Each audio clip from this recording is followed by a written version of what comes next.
kò sí ìgbéyàwó church. Ó ní nǹkan kan tó máa ń pè ní Abuja marriage. Ọkùnrin mo mọ̀ pé ó níyàwó mo dẹ̀ fẹ́ fẹ́ mọ́yàwó ẹ̀. Ṣé àwọn òkúta wa ń sọ ní àgbèrè fornication. Aṣọ́kùnrin bára wọn ṣàgbèrè ni. Ẹ káàbọ̀ padà sórí ètò yìí ètò wa ìṣẹ́jú 15 pẹ̀lú Fọlákẹ́mi.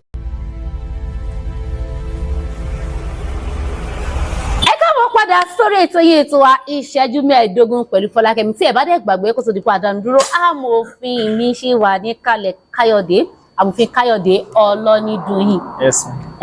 Ẹ ṣeun. Ẹ ti bá wa sọ̀rọ̀ lórí wípé kò sọ máa lè. Ọmọ ọkọ náà ni àtẹ̀yìn tó ń gbé láti ta. Mo wá fẹ́ ká sọ fún ọkùnrin. Ìṣẹ́ mi pẹ́ ti jẹ́ kó yé wa wípé ìwà ọ̀daràn ni is criminal. Crime ni. Bẹ́ẹ̀ni. Fún ọkùnrin tó ṣe wípé ó ṣègbéyàwó olórùka tó wá fẹ́ ìyàwó mìíràn tí ìṣe pé bóyá ìyàwó olórùka ti kú tàbí wọ́n ṣe ìkọ̀sílẹ̀. Kí ni òfin sọ? Kí ni ìjìyà tó wà fún ọkùnrin tó bá commit bigamy yìí? Kí ni tí òfin là kalẹ̀ fún? So fún bigamy ó depend lé ibi tó bá wà ní Nàìjíríà. Ẹ mọ̀ pa ní penal code àní criminal code fún crime.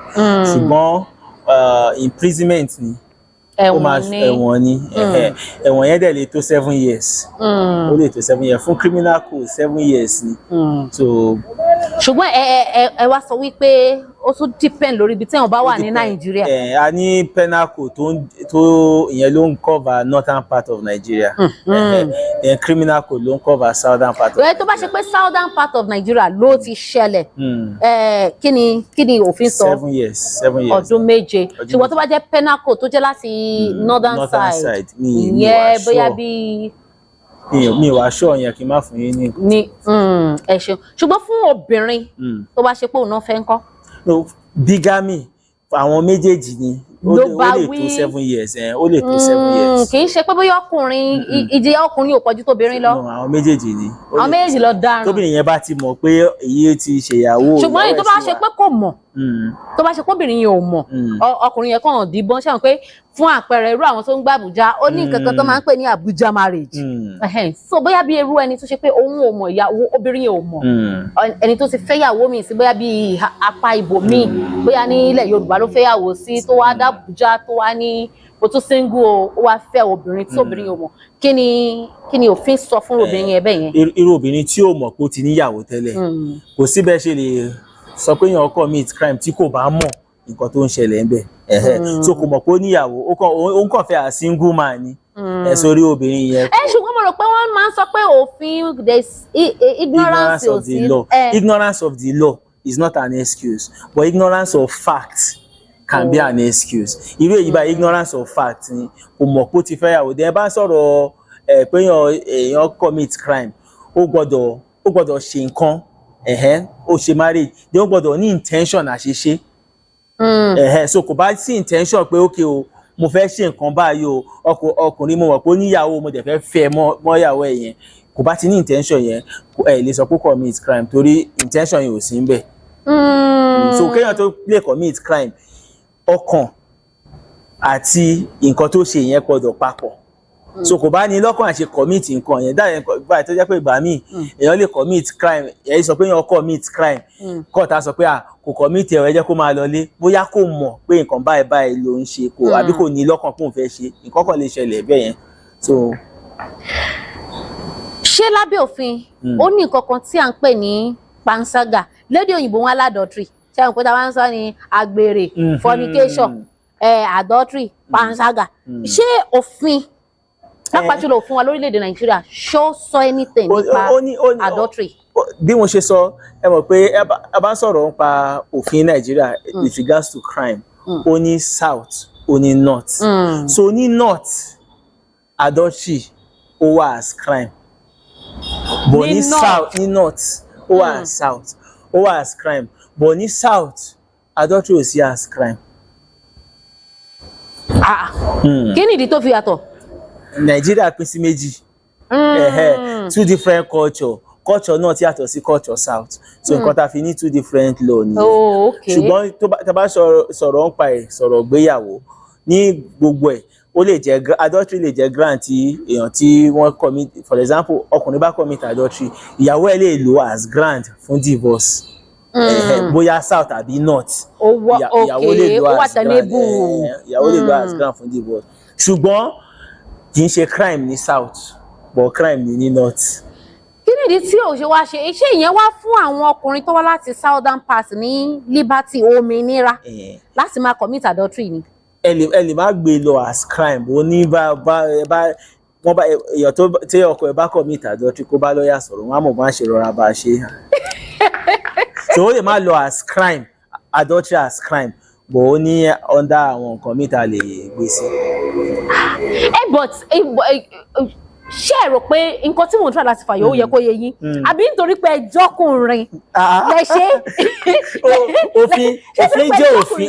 òfin lòfin jẹ́ kò sí nǹkan tá a lè ṣe sí báyìí. wọ́n ṣe wá ok ní north nsìn wọ́n ti mọ̀ pé ẹ̀ṣẹ̀ ni adultery. Ok ní north kí ni báwo ló ṣe jẹ́ṣẹ̀ then kí ni ojú tó fi ń fi wò tó fi jẹ́ṣẹ̀ ní north? Ṣẹ́rí àwọn tó kọ òfin wa wọ́n understand terrain olúkálùkù, wọ́n understand ibi tó olúkálùkù wà, wọ́n understand setting olúkálùkù. So nǹkan tó ń fi kọ́ nìyẹn dáadáa tá a fi ní penal code fún north and ní criminal code fún south. So òfin ni ẹni pé bóyá jẹ́ ọdún pé òfin jẹ́ bóyá ọkùnrin ò bóyá obìnrin náà ṣàgbèrè.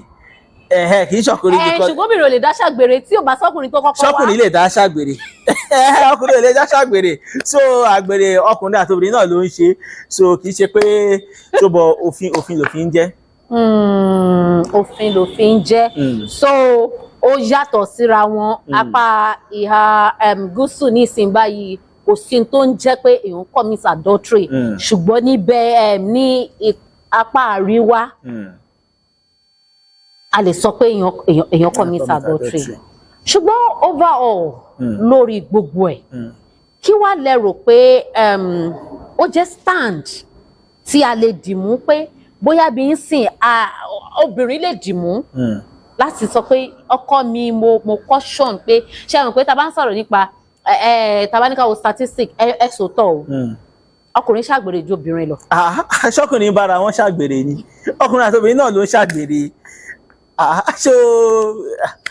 ṣùgbọ́n bí ìgbà tá a máa exonerate ọkùnrin tó bá ṣàgbèrè ju obìnrin lọ.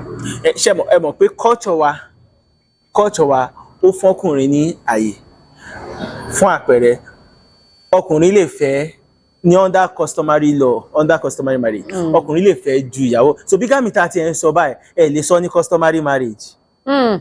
Marriage under registry àbí èèyàn tó ń bá fòrùka fẹ́ ló lè máa sọ̀rọ̀ bígámì.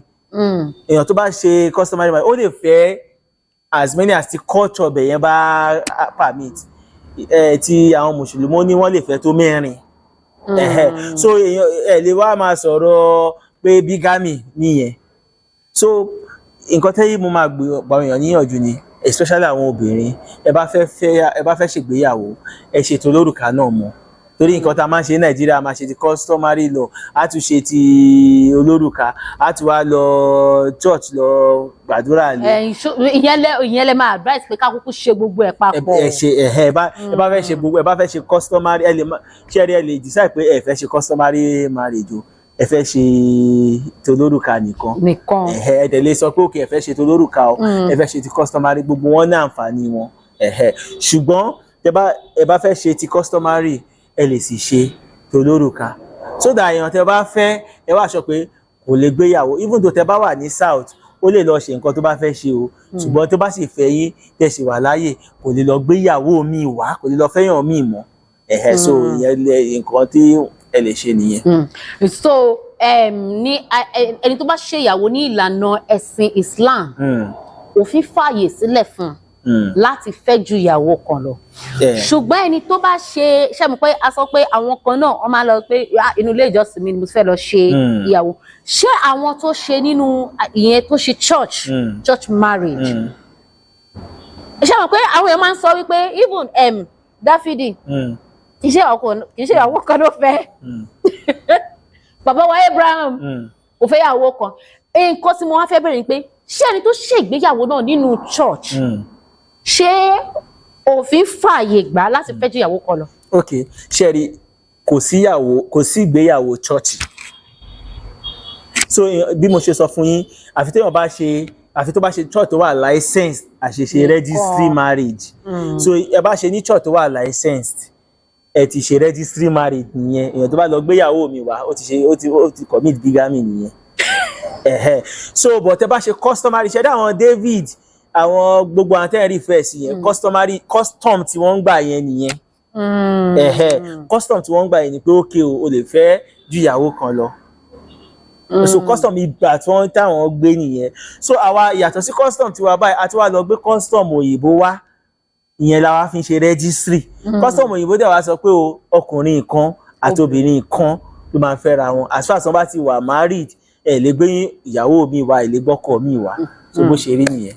Amòfin inú mi dùn pé ẹ lo ìṣẹ́jú 15 pẹ̀lú wa lórí ètò lẹ́ni ṣe rí amòfin ẹ ṣì máa padà wá sórí ètò yìí torí wípé a máa tún ṣe wo nǹkan mi ṣe pé àwọn nǹkan tí òfin sọ̀rọ̀ lé lórí ó pọ̀ jàǹtìrẹrẹ ṣùgbọ́n mo wá ní àṣà kan tí mo máa ń ṣe lórí ìṣẹ́jú 15 pẹ̀lú Fọlákẹ́mi bó ti jẹ́ wípé lónìí a lò ju ìṣẹ́jú 15 lọ nítorí kókó tí à ń sọ̀rọ̀ lé lórí mo máa ń fẹ́ béèrè pé tí àlejò mi iṣẹ́ tá a mọ̀ tí wọ́n bá máa ṣe kí ni nǹkan mi tó máa ṣe so kí n bi yín léèrè pé ẹ̀yin gẹ́gẹ́ bí amòfin tí ẹ bá máa ṣe ká máa ṣiṣẹ́ amòfin ká máa ṣe as your lordship pleases kí ni ó tẹ́ máa ṣe tọ́wọ́ yín bá dilẹ̀.